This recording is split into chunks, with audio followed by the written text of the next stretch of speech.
hear the first part of that. My name is Jared Lindzon. At first, I thank Susan as well. I'm a freelance journalist from Toronto. I write quite a bit for the Globe and Mail and Fast Company. As mentioned, I've also done a few columns and articles in places like the New York Times and Rolling Stone and Fortune and many more. My career has taken me to some incredible places and allowed me to meet some very interesting people, but definitely didn't start out that way. When my professor back in journalism school, when I was at Western, first introduced me to the concept of freelancing, it sounded absolutely terrible. They told me that the income would be all over the map, that there was no guarantee that I would earn anything from one month to the next, and they informed me that, by the way, the rate that you get paid to do this job hasn't changed since they were doing it in the 70s and 80s. So naturally, I decided to move my career in that direction. But let me just show you what I was dealing with. So when I graduated from journalism school in 2011, I was at the tail end of that fun-looking chart. And that was the condition that my industry was in. I think it was one of the first to get really hard hit by technological disruption coupled with the economic downturn. So we were getting it from all sides at that point. So after graduation, I did an unpaid internship at the National Post, which was an incredible learning experience, but of course not an incredible financial experience. And then after that, I was unemployed for about 8 months and starting to consider whether or not I had a future career in journalism. I ended up taking a job with a startup here in the city. They promised me that I would be doing journalism work. It turned out to be something a little bit closer to marketing and advertising, which I didn't really love, but it was a job and I took it. And the pay was quite low, as it was for a lot of startups and entry-level positions, but my boss kept promising me a huge raise after my first year, so I stuck with it for a full year. Only to find out at the end of that year when I went in for that meeting and asked for that raise that it was not going to happen. So at that point I started to look for another opportunity. I first started doing some work on the side because a friend of mine from journalism school was working with the Toronto Star. He said that there's an editor that's looking for some additional freelance contributions, so I started doing a little bit of that with the Star, kind of weekends and evenings early on, and soon after I got a meeting with an editor from the Globe and Mail, and I basically said, you know, I'm a millennial, I'm a freelancer, I want to be a freelancer, I want to be a remote worker, and he said, those are all the buzzwords that our careers department does not understand, but is really supposed to be covering right now. Maybe you should talk to them. So I started doing some work with the Globe and Mail's career section on the side. I took a sick day from my full-time job so that I can do my first assignment for the Globe. I really, really loved it, and I quit my job soon after, not really knowing for sure whether or not I'd be able to make it as a freelancer. A little while down the line, I decided that I was doing pretty well with the Globe and the Post and the Star, and I wanted to move into bigger and better things. And I noticed that Fast Company, one of my favorite publications in the US, they were writing a lot of articles that were similar to what I was writing in the Globe. So I would see their article and realize that I had written on the same subject a few months prior. So I sent them a cold email and I said, basically, here's a link to your article, here's a link to something that I wrote 3 months ago on the same topic, and here's another example, and I wrote about that 5 months ago. So if you want to know what you're going to write about in a few months from now, you should just ask me. And somehow that managed to work, and I've been writing for Fast Company for the past 5 or 6 years now. So those are sort of my bread and butter, but ironically now I work from home, and I spend my day writing about what it's like to work in an office. Go figure. But the crazy part is that at this time where the journalism industry is only getting smaller, where the number of staff in the newsroom is only decreasing and the newsroom itself is getting smaller and smaller, there's this news section that started to pop up, this future of work area that's getting more and more popular. And at a time where newspapers are all getting smaller, so many that I've seen, magazines and newspapers, are adding full sections dedicated to this topic of the future of work, because there's so much hunger and for information related to how the workplace is changing. And if you think about it, 20 years ago, we wouldn't have imagined there being a whole section of the news dedicated to future of work, but that is where we are right now. So This is the thesis that I begin most of my presentations with. Basically, the workplace has changed more in the last 10 years than in the 100 years prior, but we're only at the beginning, in the early phases, of a transition that will completely redefine when, where, and how we work. So I want to dig into that a little bit further, but first let's just go over the table of contents, what I'll be discussing today. All right. First up, I'm going to give you a little bit of history and context to how we got to where we are today. And then I want to tell you a little bit about the new technologies that are having the biggest impact on work and explain what the technology is as well as how it is impacting the workplace or expected to impact the workplace in the future. And then I want to provide some advice on how to future-proof your career, how to prepare for working in this new and unsettling environment that we're currently in. Prior to the Industrial Revolution, this is what work looked like for a lot of people. It was done independently, unless you called in some family and friends to help you out, but it wasn't really a formal hierarchy structure. You didn't have to be at a certain place at a certain time, but you certainly had the internal motivation to get work done. You depended on your individual knowledge and know-how, often working from home on your own schedule with a less formal structure, but still a strong work ethic and a need to get things done. And as I was saying, the most important traits at this time were things like having a strong work ethic, resiliency, independence, individual know-how, and adaptability. That is the skills that you needed to thrive in this environment of work. And then technology was slowly introduced, and gradually jobs on the traditional agricultural workplace started to disappear. And people were a little bit concerned about how the largest industry in the world was suddenly not hiring as much. People thought it was the beginning of the end of work. And then something unpredictable happen, the rise of the industrial, what they define in this chart as industry, but it's basically manufacturing, construction, and mining, and gradually the services industry. So there was a time not that long ago where we felt that the jobs were going to be disappearing as a result of new technology, and yet over time it turned out that we didn't need to be as concerned as we were. So after technology was introduced to make agricultural work that much more effective, as I'm sure many of you know, next came factories and assembling lines, which is probably where many of our grandparents or a few generations ago got their first taste of the world of work. And basically, the factory system was intended to turn humans into cheap robotic labor because there was no robotic labor, at least not affordably at the time. So from a labor and employment perspective, it was all about doing menial tasks repetitively, working long hours, being reliable, just getting the job done. It was not about the actual output so much as having a person at every single workstation working as many hours as possible during the day. And working as part of a large unit, but really humans were in large part a cog in a bigger machine, and that was the world of work that we knew at the beginning of the turn of the century. So at this time, the traits that would allow you to thrive in this environment also changed dramatically. All of a sudden, you no longer needed a strong work ethic so much as you just needed to show up and be on time. Loyalty and obedience became much more important than independence and resilience. And of course, uniformity and consistency. As I said, turning humans into cheap robotic labor was the name of the game. But a lot of humans didn't really like the way that they were being treated at this time. And so there was a period where a lot of rights were fought for, where unions started forming and fighting for a lot of the rules and conventions and structures that we still know today.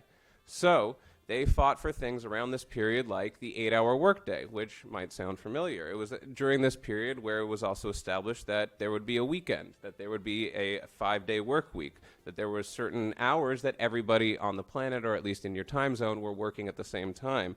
There was a very rigid hierarchy so that you knew at all times who was above you and who was below you. And compensation was based on presence and basically commuting to a specific designated working facility and being at your station at all times. That is the reason why you were compensated the way that you were. So, over the next 100 years, there were some significant changes to the workplace. For example, the rise of the computer age, the transition from industrial to service-based economy. But in terms of the underlying structures, the rules of the game, the skills for large part of how you thrived in this environment, a lot of that stayed the same. There were no dramatic evolutions in the same way that there were in the Industrial Revolution period. And then everything started to change really quickly. All of a sudden, in 2007, Steve Jobs holds up the first iPhone at Macworld, and all of a sudden, you no longer needed to be in a specific place at a specific time in order to get work done. After the iPhone, there was an explosion in mobile devices, and I'm sure a lot of you are familiar with the devices that you see on the screen. This is going to be the easiest one of the new technologies. But now, all of a sudden, it wasn't just a matter of answering a quick email or making a minor adjustment to a project while you're mobile. Now you can do entire projects from anywhere. And at any time. So in the early days of mobile technology, I didn't put the BlackBerry up there, for example, because a lot of the times work wasn't originating on the BlackBerry. Now we have a whole suite of mobile devices that don't need to be tethered to a physical location where you can do an entire project start to finish for a vast majority of jobs. And then as a result of mobile technology, work started to look a little bit more like this. It was one person often. This is sort of how I work, although my place isn't as well lit. I guess it's dim, but it's very white anyway. So it kind of looks like me in work, but not exactly. But all of a sudden, work started to look like something dramatically different than it had looked for the previous almost 100 years. And now all of a sudden, all of these conventions that were established during the period of Industrial Revolution aren't necessarily in existence in every single role, and they're starting to come apart. We no longer necessarily need to have an 8-hour workday or to have designated weekends or to have presence-based compensation. All of these conventions are starting to come apart. And in many ways, a lot of the skills that we need to thrive in this new world of work are pretty similar to the ones that enabled us to thrive before the Industrial Revolution started to turn us into machines. We are going back to being human. Yay. So, all of a sudden, there is now a new value on independence and resilience and work ethic and individual know-how and adaptability that we haven't seen, at least not in the sort of general worker level, but that only existed in the executive suites as valued traits for a very long time. Now the world is changing in a sense where, in a way in which these skills are becoming the most valued and most important for thriving in this world of work. But mobile technology is just the tip of the iceberg. And as I said, that's the easiest one. It's the one that you're most familiar with. But there's a lot of other technologies that are poised to have dramatic and potentially equally dramatic impacts on the way in which we work, as did mobile technology. And certainly in combination, a lot of them have the potential to be just as dramatic in impacting the way in which we work as mobile technology was about a decade ago.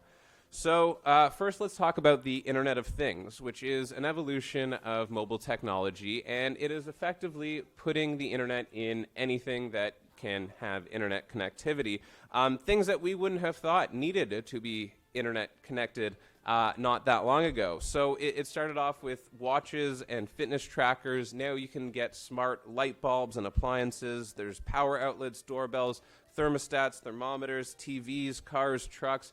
Whatever it is, you can now put the internet into it to make it more efficient in a lot of ways. It can provide information.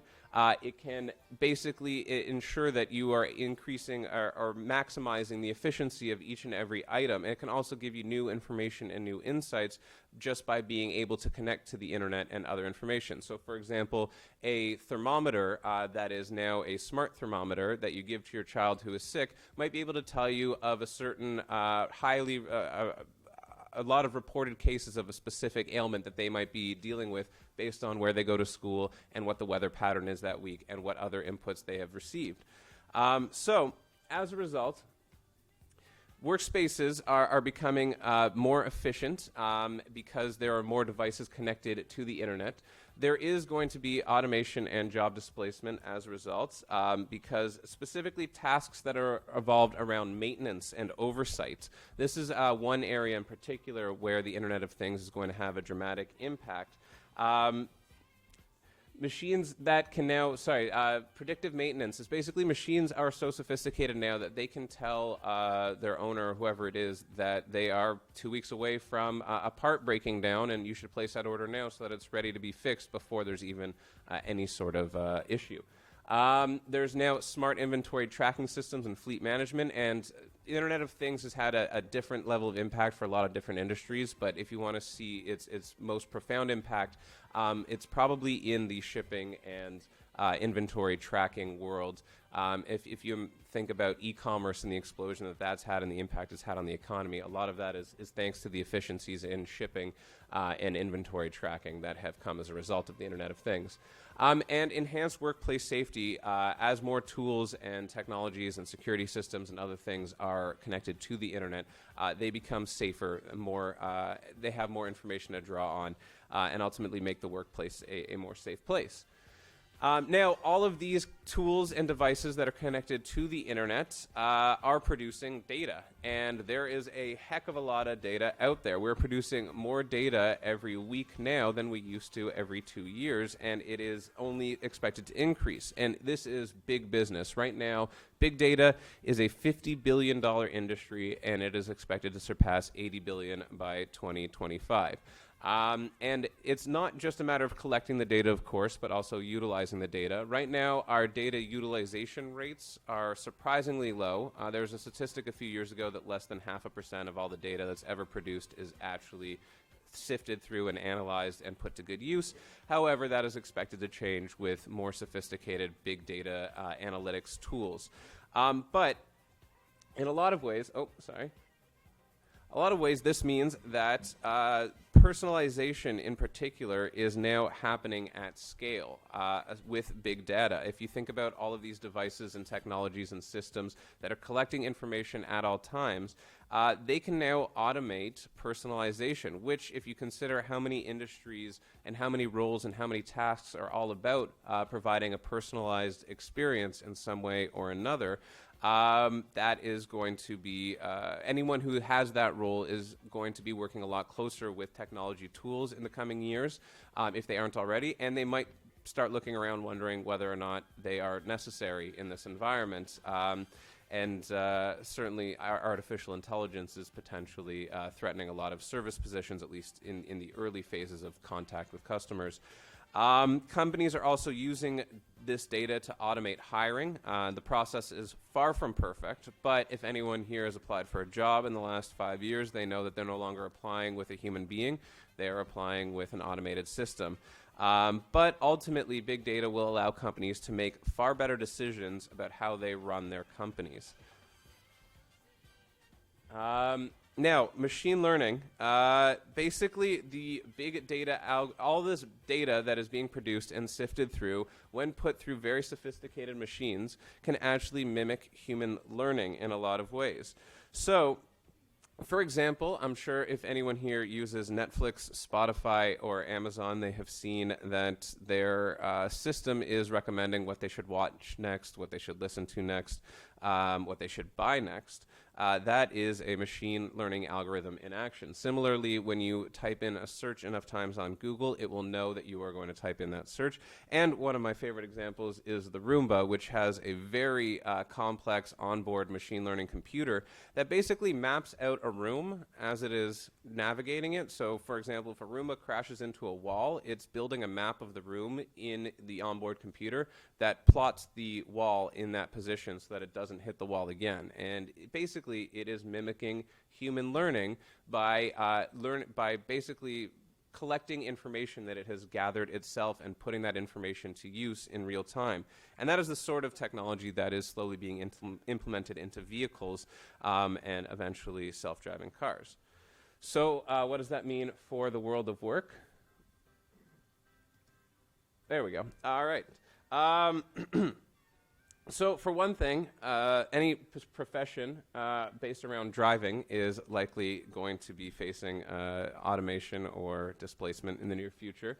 The customer insights, customer relations management tools are becoming extremely sophisticated as automated algorithms are able to learn more information about more customers more quickly and feed that information to the right person at the right time to help make sales, to help close deals, to help keep lines of communication open no matter how the individual reaches out to a company. They have enough information at all times to make better decisions.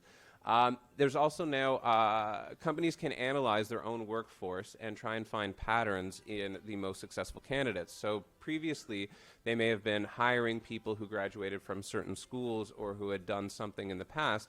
But now if they have these machine learning algorithms that can go in and say, here's your top performing people, none of them went to any of the, impressive schools that you have listed here, but they all worked in a minimum wage job in their early 20s. Whatever it may be, machine learning is helping us learn basically to make better decisions and teaching us things that we might not have been able to know on our own. And of course, the subtle everyday differences that come with things like not finishing your text message, but having the application know what you're going to say before you say it.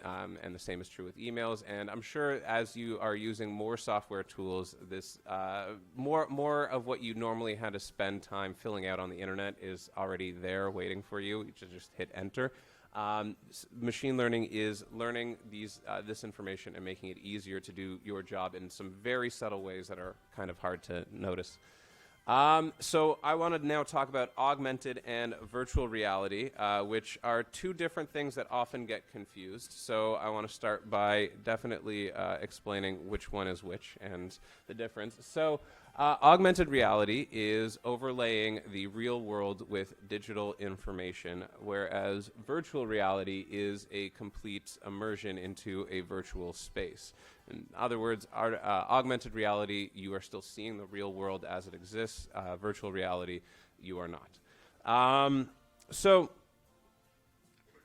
these two together, although they're not always put together, but I'm going to, for the purposes of this presentation, are going to have some profound impacts on the ways in which we work. As we've already described, or as we've already discussed this morning, training is going to be extremely important, especially as the workplace is evolving quickly and the needs of the employer is adapting quickly. There will be a need to retrain staff, not necessarily into a completely new role, but on at least new technologies, new systems, new ways of working. And in order to do this mass training that is going to be required over the next little while, many are turning to virtual reality as a potential solution. In fact, Walmart is already rolling it out into hundreds of stores in the United States, where employees can basically go through, for example, a greeter can go through a training session where they're actually feels like they're in the store that they work at, doing the job that they're supposed to be doing training in a virtual way. And with augmented reality, you can imagine that roles that require, for example, things like maintenance and any sort of physical presence, you can now have somebody that is able to see what you see and talk you through different processes, put information in front of you as you are doing certain things. And a lot of physical jobs are becoming more assisted remotely through augmented reality. And if you can imagine, if this technology continues to increase, and I will say that virtual reality, while great for video games, is not really the best technology out there in terms of efficiency. You can imagine that in a few generations from now, in terms of technology generations, which are a lot shorter than our generations, there will be basically workspaces that only exist in the virtual world. So if you can imagine, instead of building a physical model of a project, instead of writing on a physical chalkboard and all being present in the same room, you can imagine a day where you put on a headset and you are now in the workspace. You are around all the people that you need to be around, and you might have tools that exist in the digital world that you wouldn't possibly be able to use in the physical worlds. And now all of a sudden, it doesn't really matter whether the person that you are speaking with and meeting with is sitting right next to you or on the other side of the planet. you would still prefer to collaborate in the digital environment because that is where your prototypes and models and chalkboards and whatever it is, that is where they exist. And of course, this is going to have a massive impact on anything retail. The retail industry is going to be hugely disrupted by augmented reality in the coming years. And there's already some really impressive examples. So the tablet in this picture is of IKEA. If you can imagine IKEA trying to sell its furniture, if you were walking around an empty house with a tablet, you can hold it up and start placing IKEA products in the room to see how they would look in your actual physical space. All the measurements are correct. You can see how it would fit with what you currently have, how it would fit with other pieces. There's already companies in the UK, I forget the name of the retail store, but it's a shoe company where you can basically stick out your foot and swipe through different shoes and see how they match your outfit. And then if you look in the mirror, you are wearing the shoe that they're trying to sell you rather than the actual shoe. So retail is going to be a dramatically different experience in the next generation. And certainly anyone who is working in that industry can expect to see more augmented reality. And artificial intelligence, this is the big one. And I'm sure all of you are at least familiar with the words or have had some interaction with artificial intelligence, whether you know it or not. So artificial intelligence is already producing virtual assistants, and they're getting very sophisticated, although still a little bit pricey. But we're quickly approaching a day where you no longer need to be a powerful executive to bark orders at somebody and have them order you a cab or buy you lunch or schedule a meeting. You can just do that to your virtual assistant, which ideally will be making us more efficient employees in the future. Chatbots, as I mentioned earlier, are already starting to do a lot of work in the customer service industry, at least for the beginning of the conversation. If you just have a simple question that you want to ask that's more of a yes or no question, or something like what are your store hours, you don't necessarily need to get on the phone with a real human being to tell you that. So chatbots are a lot of the times the first point of contact in the customer service channels. But these technologies, again, are still in their infancy, far from perfect. A lot of people are still getting frustrated with chatbots. I'm sure if anyone's had an experience with it, it's not the best, but it is improving. And of course, there's been plenty of doom and gloom, particularly among my peers, reporting on what might happen as a result of artificial intelligence. And as a result, most people now directly associate artificial intelligence with job displacement, which is an entirely unfair characterization. However, it's unfortunate that that is the primary connection that people make with this potentially very powerful technology. But how bad will it actually be? Well, it really depends on who you ask, because the predictions are all over the map. So the first big one, Oxford University made some big headlines back in 2013 and really started this conversation that we've been having for a while about the potential impacts of automation.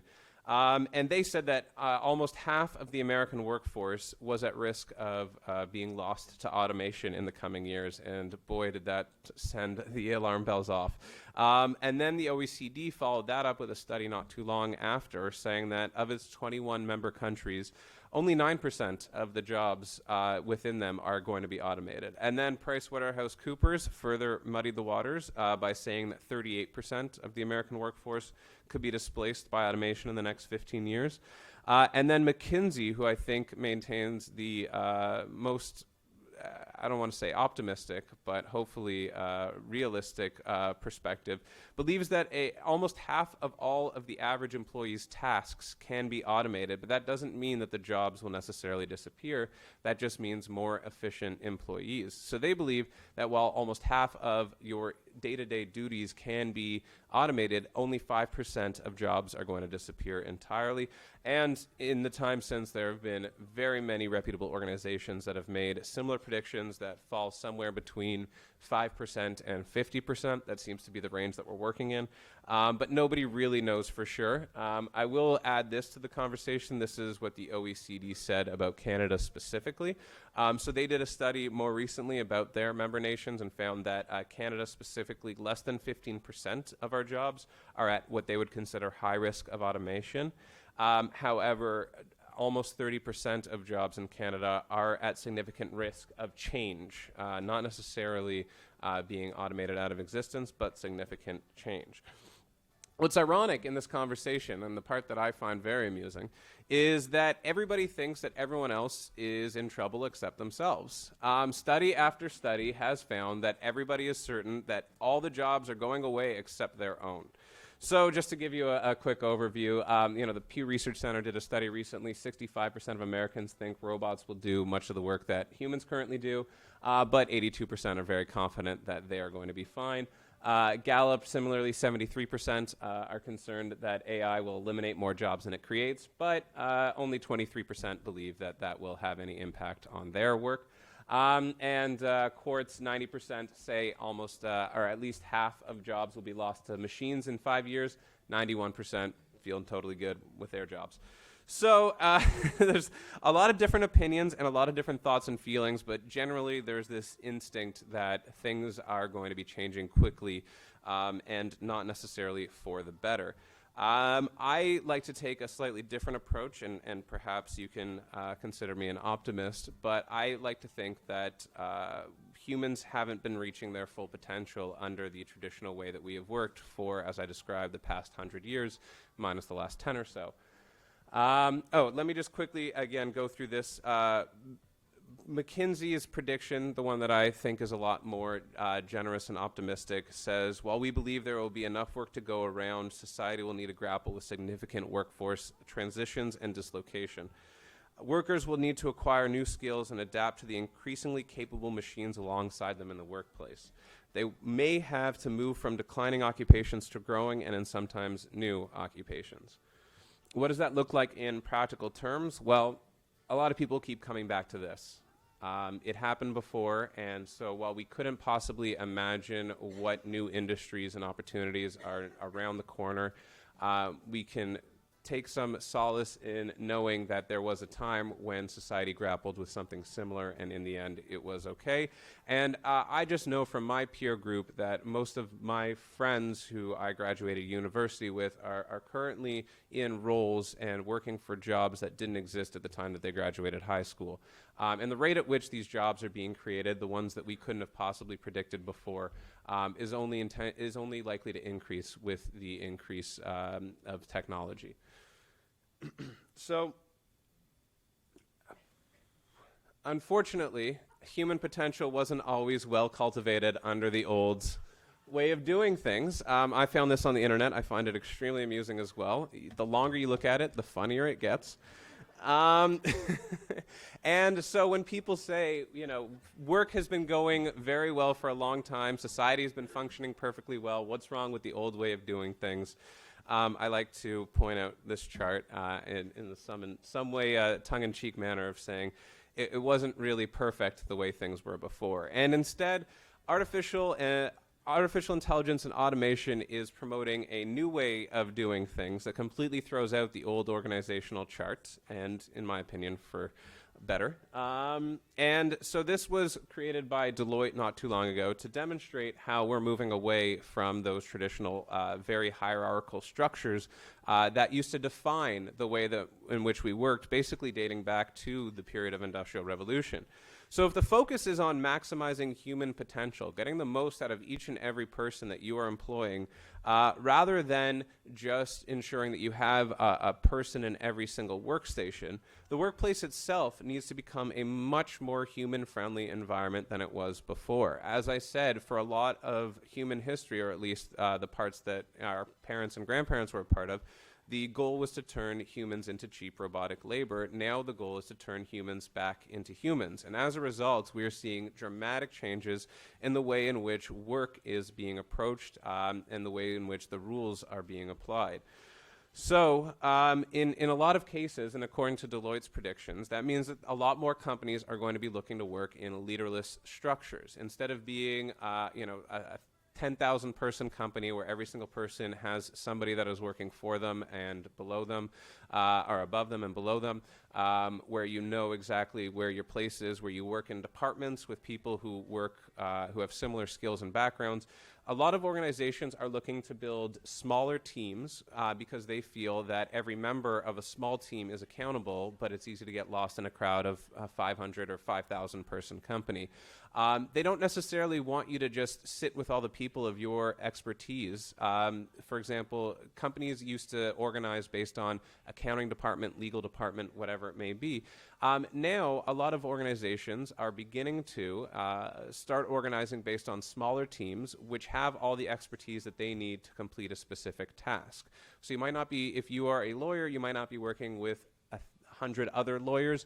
You might be working with one other lawyer, one person who's in product development, one person who's in sales, one person who's in marketing, and you would create a team you would be working with a small team that self-organizes and basically has a goal and a due date, but doesn't necessarily need to follow any of the traditional conventions of how and when and where work is done.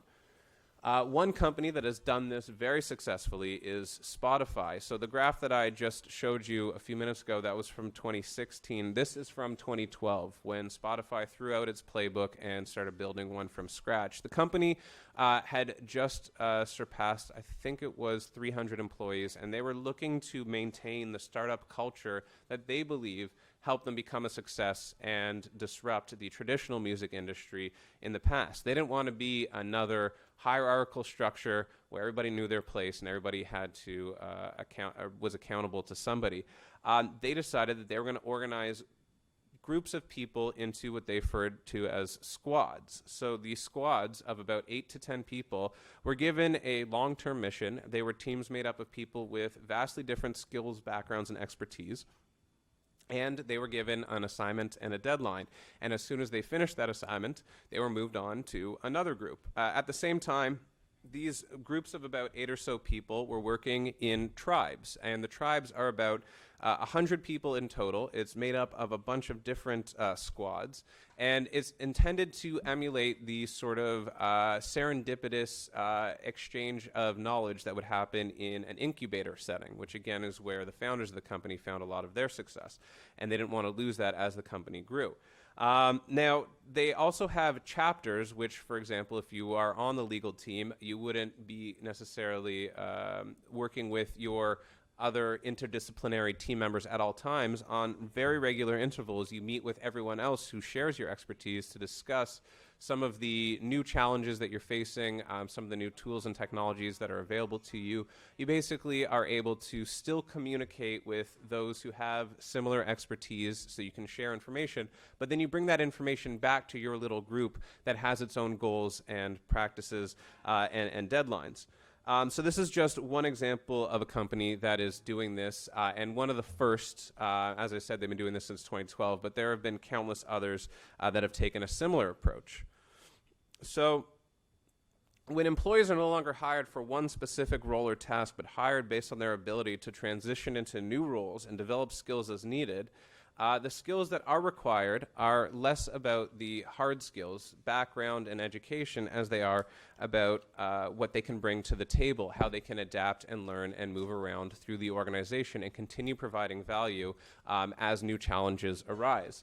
So once again, we come back to these most desired skills in the workplace today, and as you can see, and as I mentioned earlier, they do echo some of the skills that were most valued when we were working more as humans as opposed to machines. So in order to thrive in this new and quickly changing world of work, I have a few pieces of advice that I would like to share. Oh, wrong direction. Still wrong direction. All right. So a few pieces to share on a piece of advice to share on how to future-proof your career. So step number one is to take an audit of where you are and ask yourself some very important questions about your current working situation. So for example, are you up to date on the most desired skills in your industry, and are you staying on top of emerging trends? If you've been entrenched in the same job for 5, 6, 7, 8 years, you can start to lose sight of what some of the most desired skills are in your industry, what some of the biggest job opportunities are in your industry, and who the biggest employers are in your industry. And for a lot of these questions, the best place to find the answer is just by looking at job listings, even if you're not applying for a new job or interested in finding a new job, to get a sense of where your industry is headed, who the biggest players are now, what the most important skills are to those employers. Job listings are often the best place to look. And the first question, I think, is also something that's important. I know millennials get criticized a lot for being more about finding passion in their work than finding necessarily any sort of economic security. But I think that it's extremely important to be passionate about what you do and to love your work as a way of protecting yourself in the event of job displacement. So if you think about an organization that needs to lay off a whole bunch of people, who do you think is going to lose their job? The person who's really excited to show up every single day, or the person who spends their days staring at the clock? Loving your job is, of course, a nice to have. Everyone would love to love their work, but of course you have to be practical. You can't necessarily put food on the table if you're just focused on what makes you happy. But the reality is that in this environment where jobs aren't lifelong experiences anymore, where income isn't necessarily secured or guaranteed for long periods of time as a result of employment, being passionate about what you do is a competitive advantage in a way that it hasn't been in previous generations.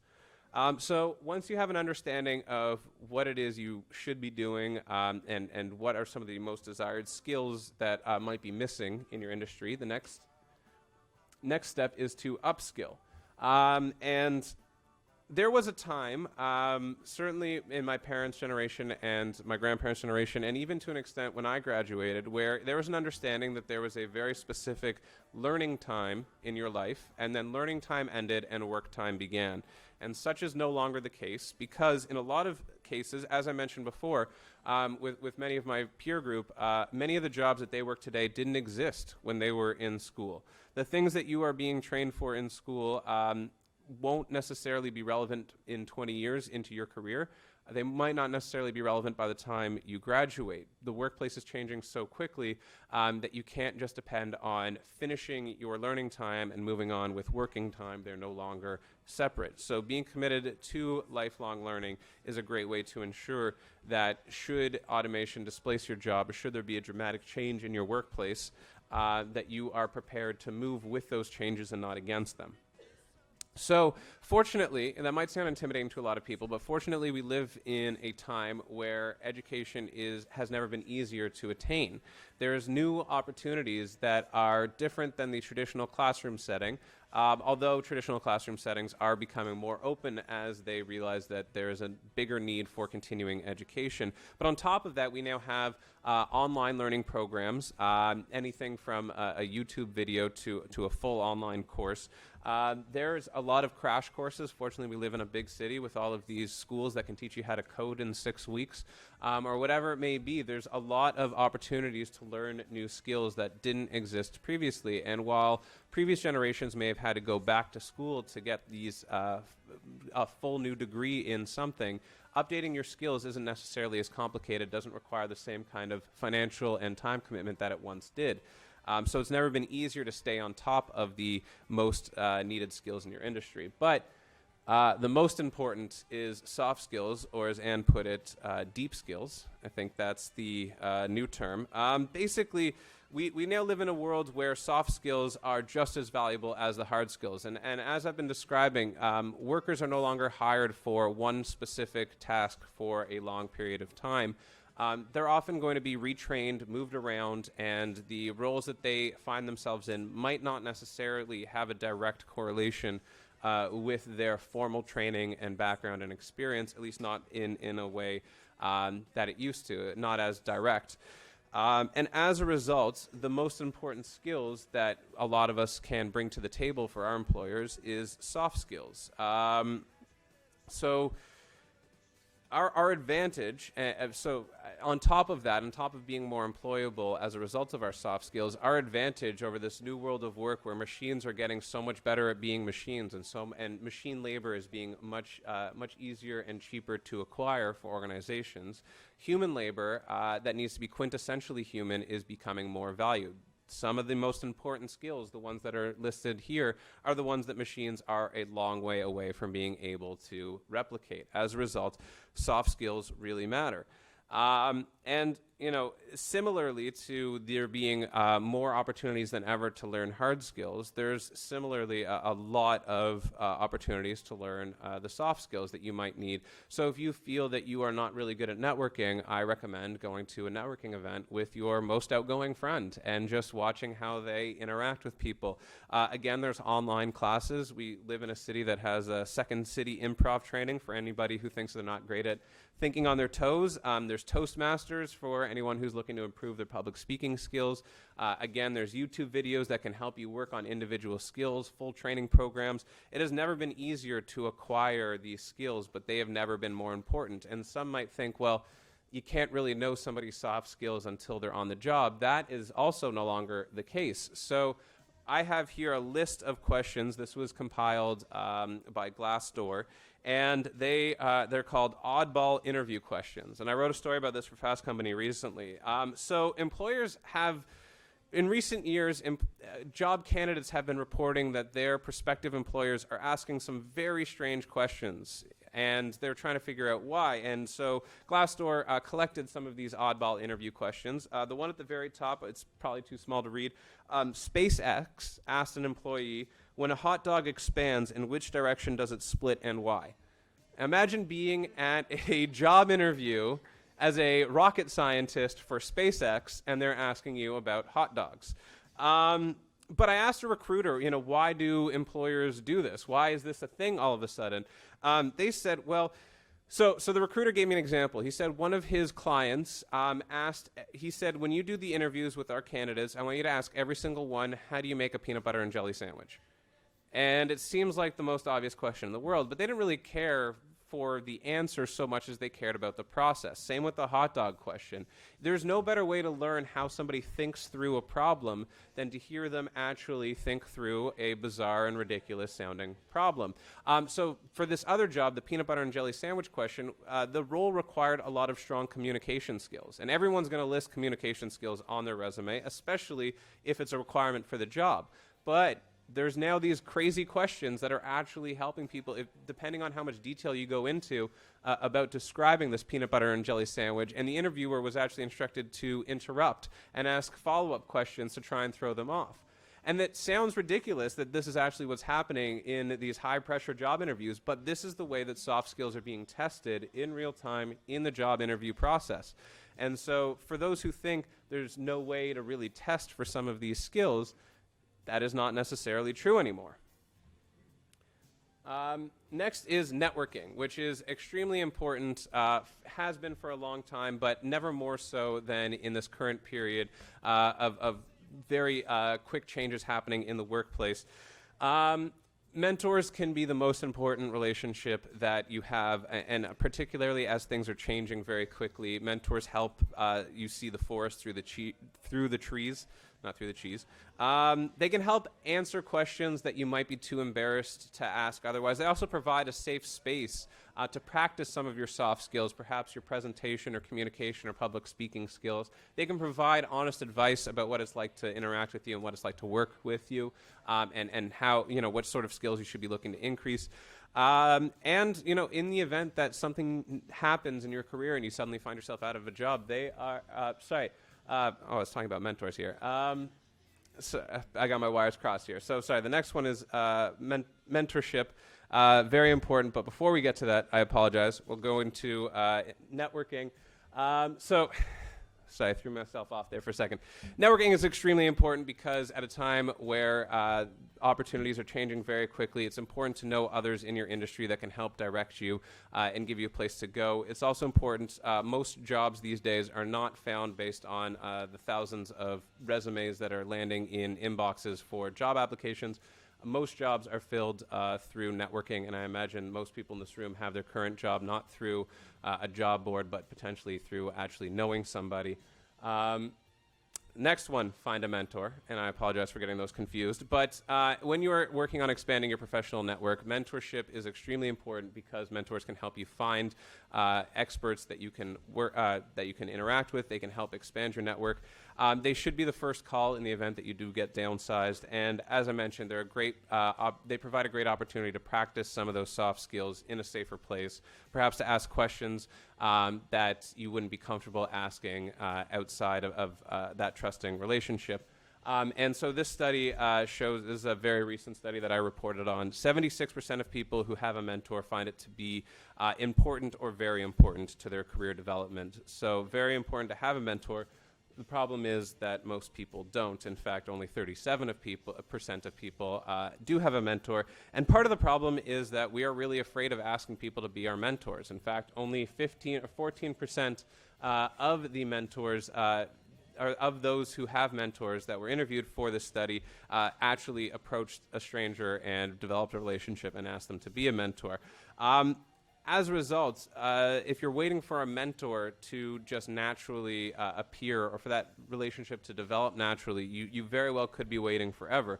There's no shame in asking, and most people, it has been found that when you ask somebody to be their mentor, even if they say no, they're often very flattered and are willing to do things to provide a little bit of help and advice and potentially connect you with another mentor. So the key is to search LinkedIn or search any communities that you know of that are specific to your industry where you can find somebody who has a job that you would want to have in 5 to 10 years from now, and develop a relationship with them. Reach out. Again, you really have nothing to lose, but you have so much to gain by having a professional mentor.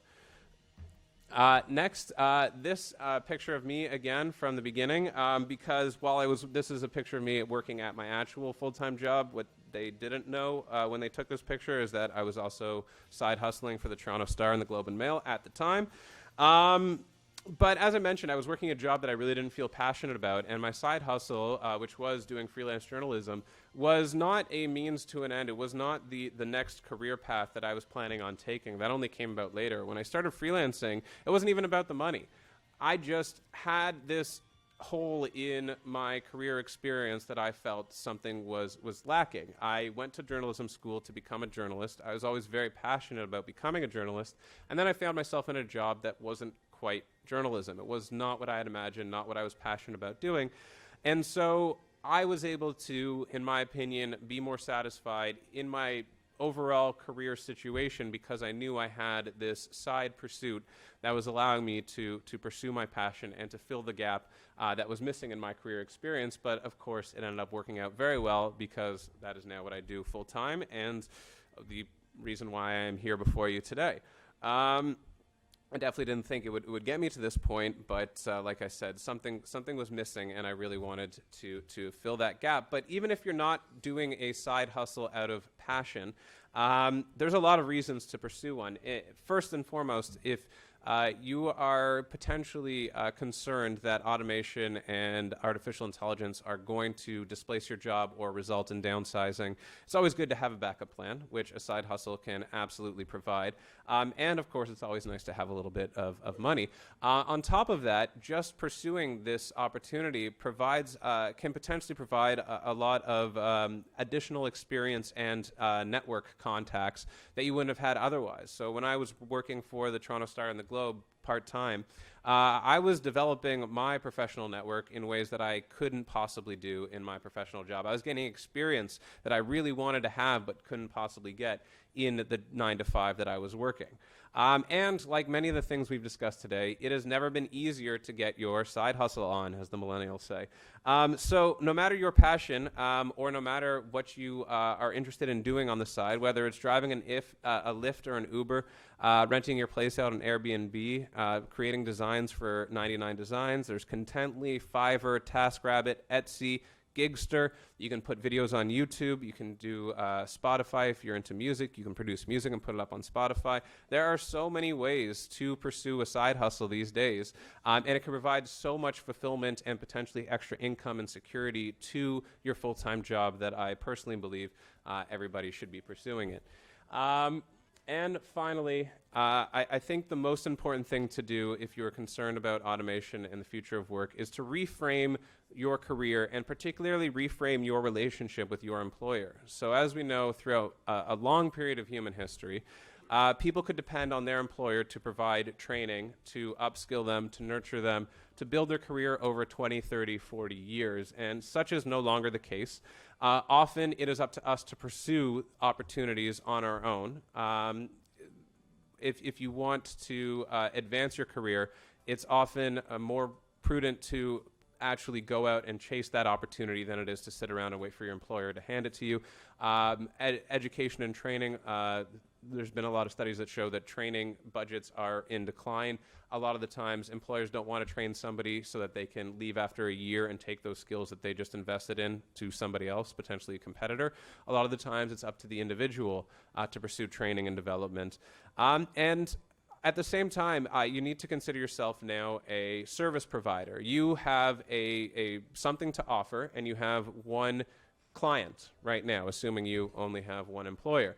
And if any company was in a position where all of their eggs were in one basket, all of the revenue was coming from one single employer, you can bet that they would be scrambling right now to diversify their client base. They would be networking, they would be doing marketing, they would do whatever they can to make sure that they're not entirely dependent on one source of revenue. And I believe that we're in a new world of work. The new reality is that we have to do the same as individuals. So it's no longer about having one employer for a conceivably long period of time, but about positioning yourself to thrive in no matter the environment that you find yourself in, without the expectation that your employer is there to coddle your career for the next several years. That is no longer the case. Any questions? Thank you. And I'm not sure if I have time. I think I may be over time, so I'm not sure if I have time for questions. I do. Okay. Are there any questions? Don't all jump out at once. Yes. I can hear you, but there is one. Okay.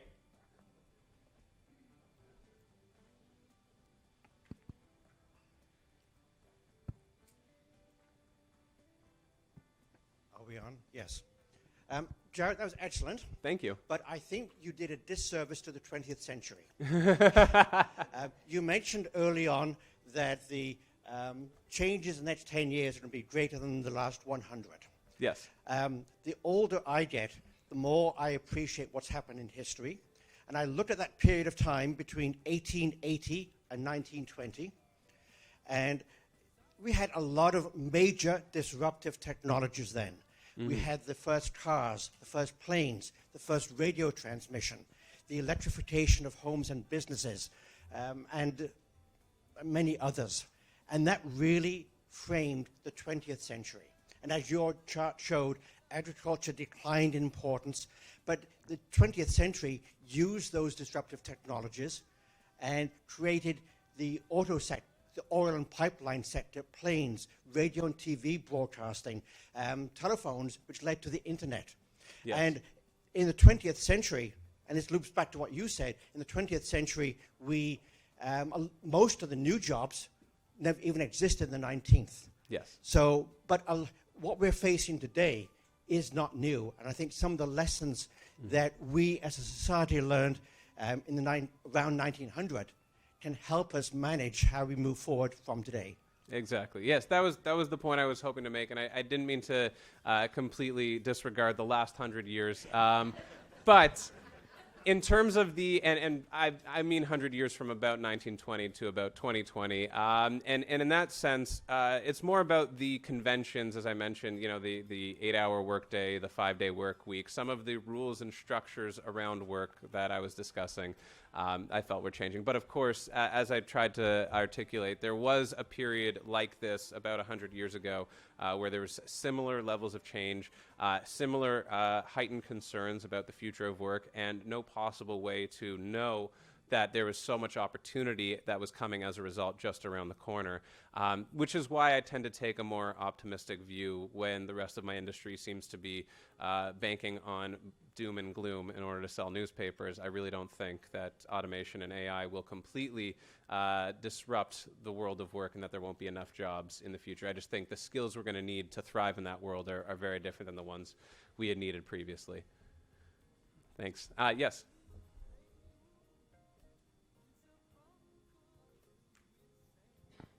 Just want to pick up on the comment you just made. Yes. Almost apologizing for being optimistic about it and drawing out the fact that others are being cynical or negative about it to sell newspapers. And I think that that's the truth, and I'd like your opinion on that. You said it, but you've said it almost apologetically. Would you not agree that there's a real push? This is what's going to get me some attention. This is what's going to get me headlines. I will make people panic. But there's actually tremendous changes capable. We've made changes before. We will adapt. Yeah. Unfortunately, this is the news environment that we live in now, and there's so much out there that's trying to take our attention away that a lot of the times, a report that is sounding the alarm bells and getting people really scared and nervous is going to do a lot better for the news organization than one that has a much more measured and calm approach to it, which is why there was so much publicity when that first study came out by Oxford University that it caused all of these consulting firms and agencies to start doing their own research, which found that it wasn't nearly as bad as the Oxford University study had predicted. However, there wasn't nearly as much news coverage about those more measured studies that had come since the original one from Oxford University. So unfortunately, the environment that we're in right now, news-wise, it is far more likely that the doom and gloom reporting is going to be prioritized over the stuff that says things are going to be okay. Unfortunately, that's just the industry and the way it exists today. Thank you. Yes?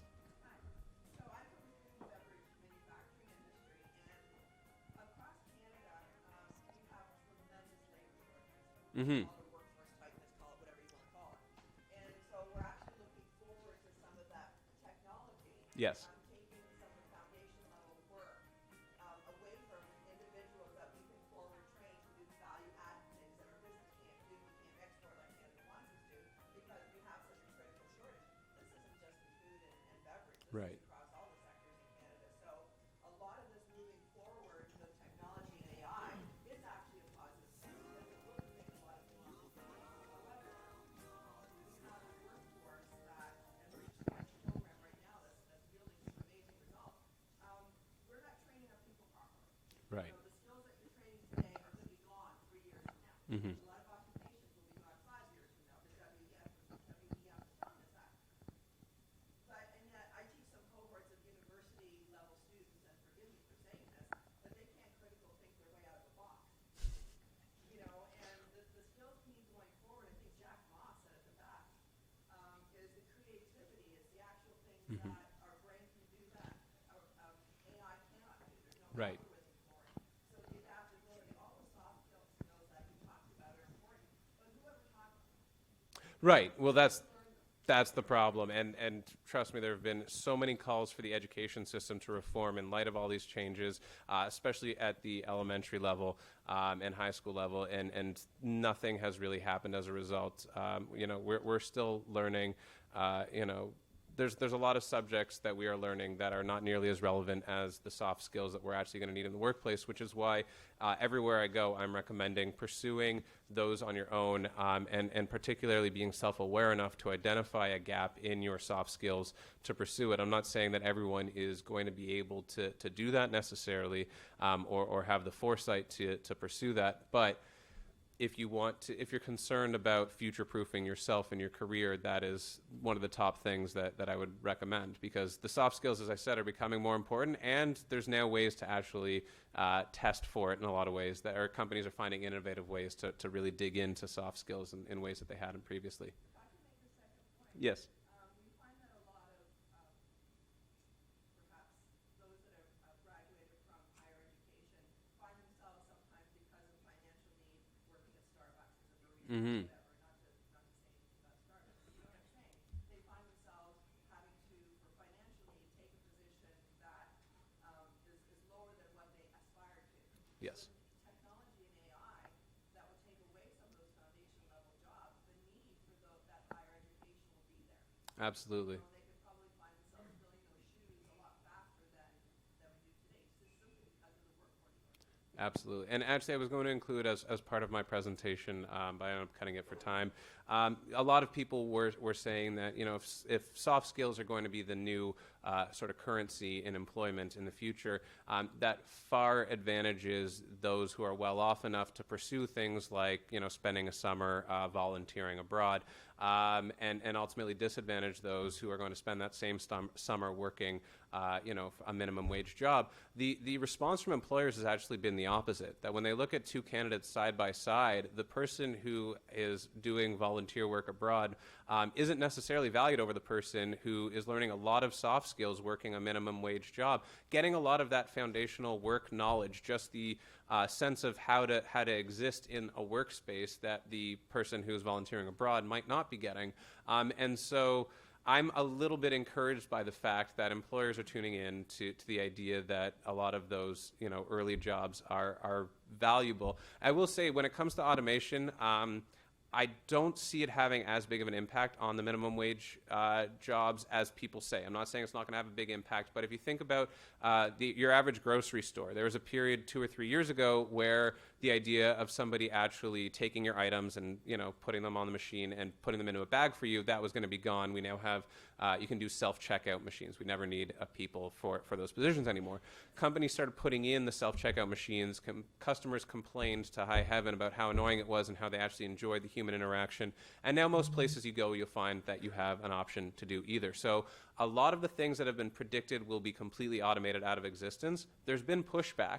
And, you know, while there won't be as many grocery bagging jobs as there once were, there are certainly going to be plenty left. So there are still those opportunities as well. They're not disappearing at the same rate that many thought that they would. And there's a question over here. Yes. Oh, do I have to get going? Yeah. Oh, all right. Very quick? Very quick. Thank you. All right. I'm the Dean of the School of Communication, Media Arts and Design at Centennial. And I'm glad you're a journalism grad. Many of our journalism students do very well also, because we really move them forward in data and information and VR, AR. Now, I want to talk about your work for Fast Company. Yes. Fast Company often talks about economics. Mm-hmm. Perhaps you could address that. Also, around the idea of the future of education, because I'll take a radical view held by many that post-secondary, particularly in universities, are not helping develop critical thinking. I'm taking that view only to present that as a polarity for a brief discussion. If that's the case, what's the future of education? There's several thinkers around this who are saying the university as we know it is going to either disappear. You know, this is an institution that seems to be forever, but maybe not, and other forms will take shape. Maybe you can address both the economics and more of a radical view of the future of education. Very quickly, I just wanted to ask, sorry, follow up. What do you mean by economics? With the gig economy. Oh, yes. So in what sense? In terms of like individual, like personal finance in the gig economy? In the gig economy, there's two things. There's a gig economy that you're addressing, and the millennials certainly are part of it. There's also the complaints about the gig economy, Right. about lack of structure. So Yes. unions that have been part of a industrial-based economy, and getting their workers more money, basically protecting them, that's the key role. What will that do there in terms of economic impacts? And what will the economy grow at the same rate that it's been growing? And I know it's up and down, but it's at the same rate in this gig economy. So that's a lot of big questions for somebody with very limited time to answer, but I'll try and touch on as many as I can. So from a gig economy perspective, I can tell you that there's a lot of, I would call them growing pains at this point in time. It's still very early. The idea of the gig economy is still relatively fresh. And like the Industrial Revolution, where there were certain less than positive working conditions for the early workers, over time, as a result of a lot of work by protesters and union organizers, the conditions for work slowly began to change. And I think we're similarly reaching that inflection point. There's already a freelancers union in New York that has fought for rights for New York City independent workers, guaranteeing, basically it was the first law on the book saying that an independent worker can take an employer to court for a small amount. And so they're the first, and of course they have the largest pool of independent talent in North America to work off of. But I believe that things like the Freelancers Union are going to continue to grow, and that we are in an early phase of this new way of working. So I think there's going to be some growing pains as a result, but I think where we end up is somewhere similar to having conventions like the 8-hour workday and the 5-day work week that took some time after the Industrial Revolution to actually come into place. I think we're in that same sort of period right now when it comes to freelancers. And so remind me one of your other big questions if I have time.